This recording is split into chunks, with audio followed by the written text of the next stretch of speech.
Tagad,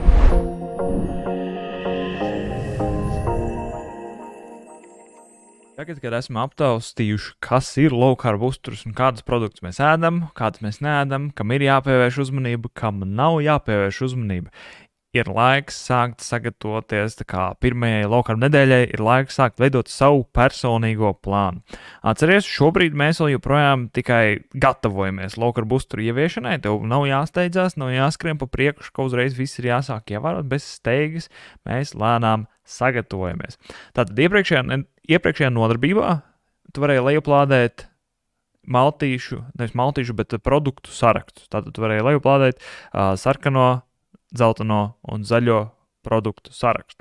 Šobrīd tavs pirmais uzdevums, tavs pirmais sagatavošanās solis ir vadoties pēc šiem sarakstiem un tavām zināšanām par to, kā saprast, kurus produktus drīkst un kurus nedrīkst ēst, dodies uz savu virtuvi un uztaisi aptuvenu inventarizāciju. Saproti, ko tu varēsi turpināt ēst no tām lietām, kas tev jau ir pieejamas, un kuras ir tās lietas, kuras tu nevarēsi turpināt ēst. Jo ir svarīgi sākt būvēt savu low-carb, jeb zemu ogļhidrātu ēdienkarti ar produktiem, kurus tu jau lietoji ikdienā. Tas visu padarīs daudz vienkāršāku. Jo tas nozīmē to, ka tev būs izvēles iespējas un būs mazāk par visu jādomā, ko tagad papildus pirkt.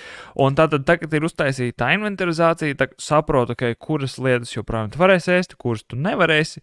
Tev ir jāizlemj, kā tu rīkosies ar tiem produktiem, kurus tu vairs nevarēsi. Ja tev ir mājās ģimene, tad skaidrs, kā viņiem var atdot, respektīvi viņam apēdīs visu pārējo.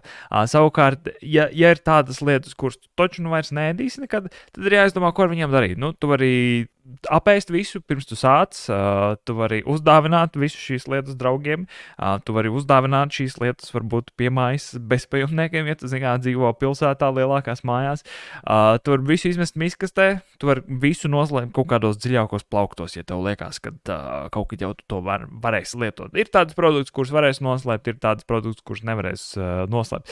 Bet, jebkurā gadījumā šī izvēle, ko ar šiem produktiem darīt, paliek tavā ziņā. Viss, kas paliek pāri, visticamāk, kas paliek pāri pēc tam, kad tu esi atbrīvojies no tiem produktiem, kurus tu neēdīsi, viss, kas paliek pāri, ir tie produkti, kurus tu joprojām varēsi ēst low-carb uzturā.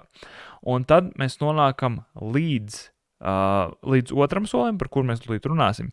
Bet gadījumā, ja taisot šo inventarizāciju, šķirojot, kuras varēšu ēst low-carb uzturā un kuras nē, ja gadījumā ir kaut kādi produkti, kuri īsti nav skaidrs, vai to var ēst, vai to nevar ēst, tas ir tas brīdis, kad sākt uzdot jautājumus kaut vai Facebook grupā pajautot, vai šito varu, vai šito nevaru.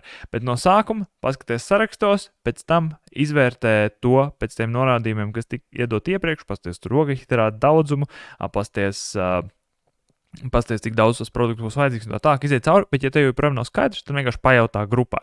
Un tad, kad ir uztaisīta inventarizācija savā virtuvē, tad tu saproti, ko tu varēsi, ko nevarēsi, tad ej uz nākamo video.